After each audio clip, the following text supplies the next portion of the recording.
pela Copa Libertadores da América, eu fiquei decepcionado com a atuação do Flamengo. Acho que pelas circunstâncias do jogo o resultado foi bom, mas justamente porque o Flamengo não jogou bem, na minha opinião. Concorda, Camila? Acho que não jogou bem também, concordo com você nesse sentido, mas acho que o resultado acabou sendo importante por ter conseguido, acho que principalmente fazer o gol logo depois, Éboli. Acho que depois do gol do Racing, dava a sensação de que mais uma vez o Flamengo teria problemas para conseguir o resultado, se organizar e até se concentrar, né? E aí acho que conseguiu encontrar, acho que alguns detalhes no jogo de ontem do Flamengo lembraram o time de 2019. Não dá para fazer nenhum tipo de comparação, porque o esquema é diferente, tem alguns jogadores diferentes, é outro treinador, mas é natural que o torcedor às vezes queira lembrar do time vitorioso do ano passado. Eu acho que tivemos algumas pequenas coisas que de fato lembraram. Eu acho que a capacidade de reagir rapidamente ao gol sofrido, acho que a maneira como, apesar de ter um sistema defensivo hoje que precisa de ajustes, que não esteja conseguindo se entender, mas que em algum momento ali da partida, principalmente depois da expulsão do Tuller, quando começou a ser pressionado, conseguiu se impor de uma maneira que o Racing nem levou muito perigo, acho que muito mais na bola parada, e aí tem as reclamações da arbitragem, mas não vou entrar nesse mérito. Acho que a questão de Bruno Henrique e Gabigol se entendendo ali, o entrosamento que eles mostraram no ano passado, que funcionou não só no gol, mas em alguns momentos na partida, e a excelente partida que fez o Bruno Henrique. Acho que o Flamengo não jogou bem, mas o Bruno Henrique jogou muito bem mais uma vez. Acho que não é novidade. Acho que ele faz sim uma boa temporada, embora exista sempre essa comparação com a última temporada. Mas acho que ele faz uma boa temporada, desperdiça muitos gols às vezes, como foi contra o Coritiba, mas ontem mais uma vez se mostrou uma opção muito importante para desafogar o time mesmo, porque tem velocidade, tem competência. Ontem ia fazendo um golaço, aquela bola que ele colocou na trave, seria um golaço se ele faz aquele gol. E ele chutou mesmo, ele não cruzou não, ele chutou. Não, ele chutou. A bola faz curva de quem chutou e tentou o gol no ângulo, né? Mas, enfim, eu acho que tem algumas coisas positivas, mas é o ônus de você ficar trocando treinador durante a temporada, né? O Flamengo vai demorar a se acertar, porque tem pouquíssimo tempo também para o Ceni trabalhar. Vai ter o resultado, pelo menos do ponto de vista do regulamento, é bom para o Flamengo decidir na semana que vem em casa. Agora, tempo para corrigir esse sistema defensivo, que não é problema individual. É claro que o torcedor vai vir, o Gustavo Henrique não presta, o Léo Pereira não serve. Esse ano ninguém serve, né? Porque o resultado não tá vindo e os gols estão acontecendo. Mas acho que é muito mais uma questão de posicionamento, da maneira do time jogar, e isso o Ceni não vai ter tempo tão cedo para corrigir, né, Éboli? O Alex Natan fez uma besteira danada, né? Porque ele seria uma boa opção para jogar a próxima partida, mas ele conseguiu, na reclamação da expulsão do Tuller, quebrou aí no banco quase. Ele conseguiu tomar um cartão vermelho. Moleque, dá uma puxadinha de orelha nele. Diz ele que não falou nada, né? Que foi escolhido a dedo, que ele não xingou ninguém. Eu que falei. O árbitro também foi um árbitro confuso, né? Um árbitro que eu achei o árbitro que ele entrou na gritaria do jogo. Foi um jogo muito falado, muito gritado. E eu acho que o árbitro ele foi consumido por isso, e em alguns momentos parecia cachorrinho caindo do caminhão de mudança. Ele não sabia muito para onde ir. Mas o Gabigol, para a tranquilidade da torcida do Flamengo, era programado para ele, foi programado para ele jogar só aquele período mesmo, ele não saiu com nenhum problema. E o Vitinho, Rafa, entrou bem. A entrada do Vitinho fez o Flamengo criar algumas boas chances de gol, inclusive um gol que foi anulado. O Vitinho não é o jogador tão ruim quanto a torcida acha que ele é, mas só é um jogador regular, né? É um jogador que não é regular e que teve o azar de protagonizar lances marcantes negativamente com a camisa do Flamengo. Não é só nessa temporada, não, em outras temporadas também. O lance mais recente é a isolada, no tiro de meta que ele bateu no campeonato de pênalti contra o São Paulo. Claro que isso fica marcado para o torcedor, e aí começa aquela perseguição em rede social.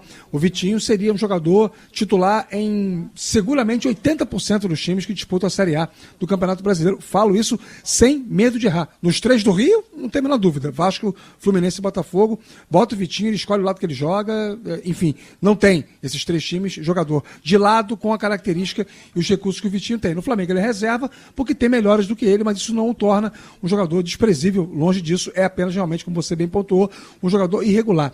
Concordo com as leituras de vocês sobre o jogo de ontem, acho que a atuação em si, ela não é uma atuação a ser exaltada, só que eu estou aqui muito encafifado, posso usar esse termo? Posso, né? Encafifado é bom, sim. E reflexivo em cima de uma declaração do Rogério Ceni dada antes do jogo contra o Racing. Ele deu essa declaração, se não me engano, na coletiva após a vitória sobre o Curitiba.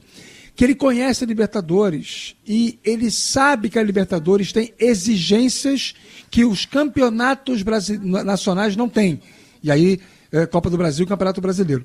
E muita gente na hora pode ter interpretado que ele achou que a Libertadores exigia um futebol melhor do que os outros campeonatos. Também, mas exigia saber jogar a competição. O Flamengo teve a felicidade de conseguir empatar o jogo 2 minutos depois de tomar 1-0.